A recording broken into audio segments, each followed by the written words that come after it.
Hello दोस्तों, स्वागत है आपका उदित फार्मेसी ऑनलाइन लर्निंग प्लेटफॉर्म में। मैं हूं आपके साथ वसीम अख्तर। आज के इम्पोर्टेंट टॉपिक को और भी एमसीक्यू इम्पोर्टेंट को देखेंगे, जो कि मिशन 2024 में आपको सफल करने की जिम्मेदारी हमारी। मेहनत आपको करना पड़ेगा, कोशिश हम करेंगे, दोनों मिलकर अगर मेहनत करेंगे तो अच्छा आपका लक्ष्य तक हम क्या करेंगे, रास्ता दिखाएंगे और आपको क्या करना, फॉलो करना। डेट मीन कि हम आपको एमसीक्यू के साथ प्रैक्टिस करेंगे और उसके साथ आप क्या करेंगे, एमसीक्यू को प्रैक्टिस करेंगे, जिसे आप करके आप अपना लक्ष्य तक पहुंच सकते हैं, अच्छा अचीवमेंट कर सकते हैं। तो देखिए, टारगेट एमसीक्यू लेक्चर नंबर 16 में, जिसे मैंने आपको बताया था शुरू में कि हम लोग 500 प्लस एमसीक्यू सिर्फ केमिस्ट्री से लेके चलेंगे, ताकि उसमें से पॉसिबल जो क्वेश्चंस है आप कर सकते हैं। आज में देखेंगे एमसीक्यू के साथ साथ थोड़ा सा थ्योरी भी पढ़ना जरूरी है। पहला मैं आपको हर बार बताता हूँ, अब भी बता रहा हूँ कि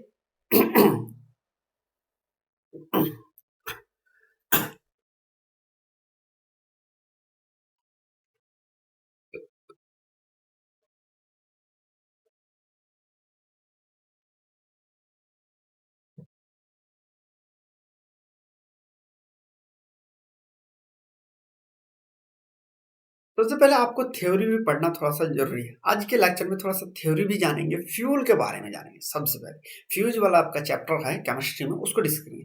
सबसे पहले अगर मान लीजिए आपके माइंड में फ्यूल आता था, फ्यूल का मतलब सबसे पहले आपका याद आता है, बाइक वाले हैं, तो आपको बाइक वाला टंकी में जो भराते हैं, वो वाला आपको याद आता है। लेकिन फ्यूल सिर्फ हम उसे ही नहीं कहेंगे, पेट्रोल को भी कहेंगे, मीथेन आता है, इथेन आता है। जितने भी आप रॉकेट से लेके, ज़मीन से लेके आसमान तक जितने भी यूज़ होते हैं, वो सब कुछ फ्यूल के अंदर आता है। दूसरी बात ये भी बताएंगे कि लकड़ी भी फ्यूल के अंदर ही आता है आपका। देखिए, फ्यूल का अगर हम देखें, एक्चुअल में फ्यूल होता क्या, फ्यूल वो पदार्थ होता है या वो कहलाते हैं जो जलने पर बिना अधिक मात्रा में, यहाँ देखें, जो जलने पर बिना अधिक मात्रा में अनैच्छिक मतलब कि अनवांटेड पदार्थ, जैसे कि धुआं और राख कम निकले, उस और उष्मा उससे उत्पन्न हो, उसे हम ईंधन कहते हैं। मतलब कि क्या कह रहा है, इसका डेफिनेशन यही चीज कह रहा है कि ये वह सब्सटेंस है जिसमें से आपका अधिक मात्रा में फालतू की चीज ना निकले, जिसे जैसे कि धुआं राख ना निकले और उष्मा इसमें से उत्पन्न हो, उसे हम फ्यूल ईंधन कहते हैं। अब देखिए, अगर हम बात करें अच्छे ईंधन की लक्षण क्या क्या होता है, सबसे पहले अगर देखें तो ये सस्ता होना चाहिए। अच्छे ईंधन के बारे में बात करें, देखिए, अगर आपको अच्छा इंसान बनना है तो आप क्या करेंगे, तो अच्छा दोस्ती निभाना है, एग्जाम्पल पे कहते हैं, तो आप क्या करेंगे, उसके साथ झूठ नहीं बोलेंगे, सही से चलेंगे, वक्त पे टाइम देंगे, कॉल करेंगे, जरूरत पड़ने पर ये भी देंगे, डेफिनेटली पैसा भी देंगे। आज के जमाने में तो ऐसा होता है, अगर आप पैसा दे दो ना, दोस्त दुश्मन बन जाता है। पैसा दे देंगे अगर जरूरत लगी। लेकिन देखो, आज भी ऐसे बहुत सारे दोस्त है, अगर आपका सही वाला दोस्त है, पैसे का भी लेन देन करोगे तो कोई दिक्कत नहीं होता। तो ये सारी चीज क्वालिटी होना चाहिए कि आप वक्त पे उसके साथ काम आए, खड़े हो पाए। उसी तरह फ्यूल में सबसे पहले अगर बात करें तो वो सस्ता होना चाहिए। अगर मान लो ऐसा फ्यूल हमने बना दिया, बहुत एनर्जी देता है, लेकिन उसको 1 लाख रुपए 1 लीटर मिलता है, खरीदेगा कोई? गाली देगा आपको। नहीं खरीदेगा। ऐसा फ्यूल आपको देना चाहिए जो कि सस्ता होना चाहिए सबसे पहले। और दूसरा, आसानी पूर्वक मिल जाना चाहिए हर वक्त हर जगह। जैसे कि एग्जाम्पल पे देखिए, आजकल का जमाना क्या चल रहा है कि इलेक्ट्रिक गाड़ी बहुत ज्यादा चल रही है। इलेक्ट्रिक चल रहा है ना, आज के देखो इंडिया में इलेक्ट्रिक का उतना डेवलपमेंट नहीं है, हर स्टेशन पे नहीं। 100 किलोमीटर अगर चल रहा है कोई गाड़ी, 100 किलोमीटर के बाद आप इलेक्ट्रिक का कोई वो नहीं मिलेगा, चार्जिंग पॉइंट नहीं मिलेगा, लेकिन पेट्रोल पंप हर जगह मिल जाए। आने वाले टाइम पे विकसित होगा। ऐसा चीज नहीं करेंगे कि बिल्कुल मिले ही नहीं। ऐसा अगर मान लीजिए कोई हमने ऐसा नवजात कर दिया, ऐसा चीज हमने फ्यूल बनाया जो हाइड्रोजन से चल रहा है, लेकिन हाइड्रोजन पूरे दिल्ली में भी मिलता है, पूरे इंडिया में, ऐसा चीज फ्यूल चलेगा? नहीं चलेगा। तो ऐसा हम करेंगे जो कि हर जगह मिल जाता है। फिर हम देखेंगे उसमें ऊष्मा जो है उच्च होना चाहिए, मतलब ऊष्मा ज़्यादा दे उसमें, साथ में आपको प्रदूषण कम दे। देखो, प्रदूषण कम दे ऐसा फ्यूल हम बनाएंगे, ये सारी चीज लक्षण होने चाहिए। साथ में ऐसा है कि आपको जलने पर अनवांटेड चीज जैसे धुआं राख आदि कम निकले, जैसे CO2 भी निकलता है, कभी CO निकलता है, ये कम निकले। उसी को ये सारे लक्षण है कि इसका अच्छे फ्यूल होने का। अब देखते हैं ईंधन का जो उसमें मान या फिर कैलोरी मान जो एक को जलाते हैं, किसके लिए जलाते हैं इसको हम थोड़ा सा जानते हैं। मतलब कि अगर मान लीजिए किसी 1 ग्राम को जलाएंगे तो कितना उसमें देता, उसी को हम कह सकते हैं ईंधन उसमें मान।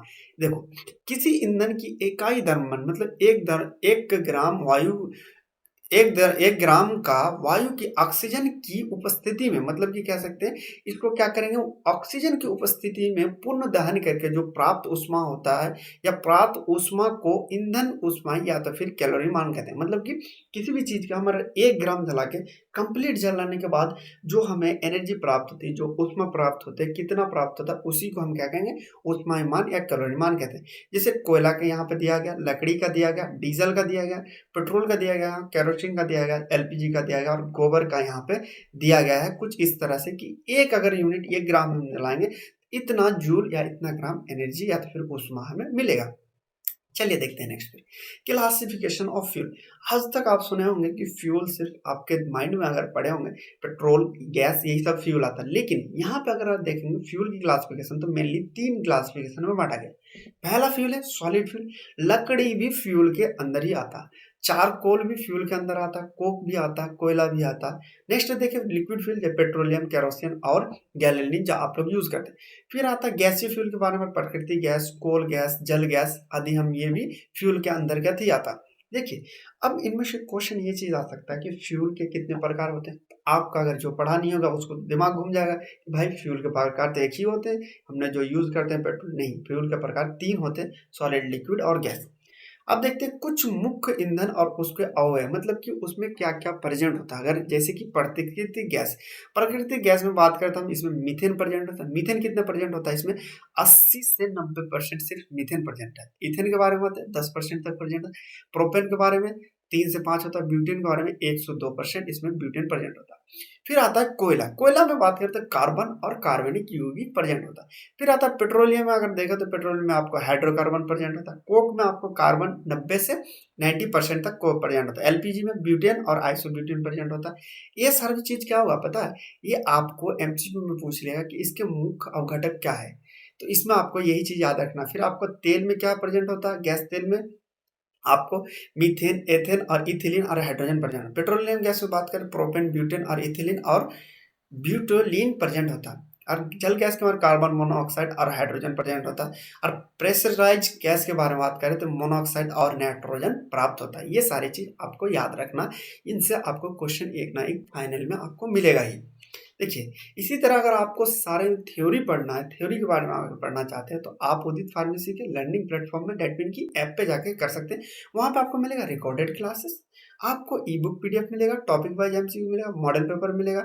आपको प्रीवियस पेपर में, प्रीवियस में मतलब 2023 में किस तरह से क्वेश्चन पूछा गया था क्या का, वो चीज मिल जाएगा। फिर प्रॉपर टाइम मैनेजमेंट के बारे में बताएगा कि कितने टाइम पे आपको करना है। जैसे कि आपको दिखाऊंगा एक क्वेश्चन ऐसा आता है कि आपको लंबे चौड़ा वाला आता है उसको बाद में करना है, पहले शॉर्ट वाले को पढ़ना है, वो सारी चीज वहाँ पे आपको बताया जाएगा। अब देखते हैं इसको करने के लिए सबसे पहले प्राप्त कैसे करेंगे।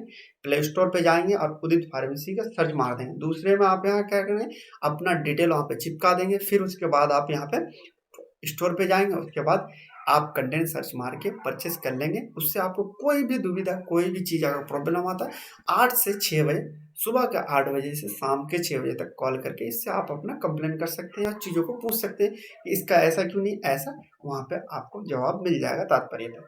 चलिए देखते हैं आगे। अब देखिए यहाँ पे कुछ दिया गया, कुछ एमसीक्यू देख लेते हैं। ऊष्मा की वह मात्रा जो किसी ईंधन से 1 ग्राम की हवा तथा ऑक्सीजन की पूर्णतः जलने के फलस्वरूप प्राप्त होती है, क्या कहलाता है। उसकी बात करें तो वो ऊष्माएं ताप कहलाती है। देखिए फिर आता है एक अच्छे ईंधन की आवश्यकता क्या शर्त होनी चाहिए, उसका ऊष्मा ताप अधिक होना चाहिए, बिल्कुल सही होना चाहिए। उसे आसानी से दहनशील होना चाहिए, बिल्कुल आसानी से जलना चाहिए। उसका जो ज्वलन जो ताप है उपयुक्त होना चाहिए, मतलब कि ऐसा दे कि सही से वो जल जाए। तो इसके बारे में बात करते हैं, इनमें से सभी होगा। फिर आता है दहन की क्रिया के लिए आवश्यक शर्त। दहन के लिए क्या क्या आवश्यक शर्त है, पहले दहनशील पदार्थ उपस्थित होना चाहिए। दहन के लिए जैसे दहन के लिए मान लीजिए ऑक्सीजन जरूर चाहिए, ऑक्सीजन के बिना तो होगा नहीं। आपके लिए जौन प्राप्ति, मतलब कि एक अगर मान लीजिए इसे जलाना है तो हम उसके लिए प्राप्ति होना चाहिए, उपयुक्त। इसके आंसर देखा तो सभी होगा। फिर आता है न्यूनतम ताप पर कोई भी पदार्थ जलना शुरू करता है उसे क्या कहते हैं, ज्वलनशील ताप कहते हैं। अब देखते हैं श्वसन किस प्रकार की दहन प्रक्रिया करते हैं। ये मंद प्रकार की दहन प्रक्रिया करती है, बिना किसी बाहरी ऊष्मा के उत्पादित होने वाले दहन की। जैसे कि ऐसा चीज पूछ रहा है कि कोई विदाउट इसमें आग लगाए हुए जो जल जाता है उसे क्या कहते हैं, सौदत्त दहन कहते हैं, सिंपल सी बात है। फिर आता है दहन की वह क्रिया जिसमें ऊष्मा और प्रकाश अल्प समय में उत्पन्न होती है, उसे हम क्या कहते हैं, द्रुत दहन हम उसमें कहते हैं। नेक्स्ट देते हैं। इस तरह का जो क्वेश्चन है देखो, इस तरह का क्वेश्चन अगर पूछ ले तो आप क्या करेंगे, हड़बड़ी में पहले से नहीं लास्ट में हम बनाएंगे। इसके लिए बनाने में मैंने आपको टेबल चार्ट जैसे दिया, उसको मैं देखेंगे। देखो मीथेन है, मीथेन किस में पाया जाता है आपको, मीथेन हम देख लेंगे पहले किस में पाया जाता है। ब्यूटेन अगर देखेंगे तो एल में किस में पाया जाता है। सबसे पहले अगर B2 मिल गया आपको, B2 में क्या है, ब्यूटेन पाया जाता है, तो ये मिल गया। उसके बाद एक और देखना है, जैसे कि आपको डी में 1 दे देते हैं कि CNG में क्या मिलता है आपको, हाइड्रोजन मीथेन, ये चीज अगर हमें मिलता है तो आंसर क्या होगा, ये वाला आंसर होगा। इसको पहले हम पढ़ेंगे देखेंगे, उसके बाद ही हम फिर करेंगे। चलिए, अग्निशमन यंत्रों में द्वारा भरा सोडियम कार्बोनेट घोल किससे क्रिया करके कार्बन डाइऑक्साइड बनाती है। सिंपल सी बात है, गंध अणुओं के बारे में। फिर आता है सोडियम बाइकार्बोनेट अग्निशमन के रूप में उपयोग क्यों करते हैं, क्योंकि ये कार्बन ऑक्साइड उत्पन्न करते हैं। फिर आता है, इसको और भी डिटेल में अगर जानना और भी पढ़ना है तो आप उदित फार्मेसी के प्लेटफॉर्म पे जा सकते हैं, प्ले स्टोर पे जाएंगे, डाउनलोड करेंगे, फिर आप अपना डिटेल भरेंगे। उसके बाद फिर आप यहाँ पे स्टोर पे क्लिक करके आप अपना जर्नी को स्टार्ट कर सकते हैं और आप अपनी लक्ष्य को प्राप्त करते हैं। मिलते हैं नेक्स्ट वीडियो में, तब तक के लिए बाय बाय, टेक केयर।